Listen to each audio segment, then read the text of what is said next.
Let's send it over to Raegan Medgie, who was in the Riverdale section of the Bronx where a tree fell on the car.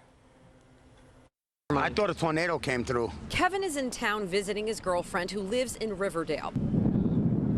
He says he heard the wind all night and still gusting early this morning. A little after 5 in the morning, and it's what sounded like a 18-wheeler going by, bouncing up and down. My girlfriend came and told me that a tree fell, and it looks like there's a branch on my car. However, it was too dark to see exactly what damage was done, that is, until the sun came up and he got a clear view. When I came out and looked, I woke up to this. Kevin's car buried under a huge tree that toppled over, likely due to the relenting wind.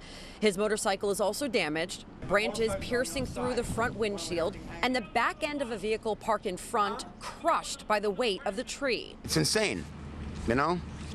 I gotta wake up to this, and now I have to take the Metro North to get back home.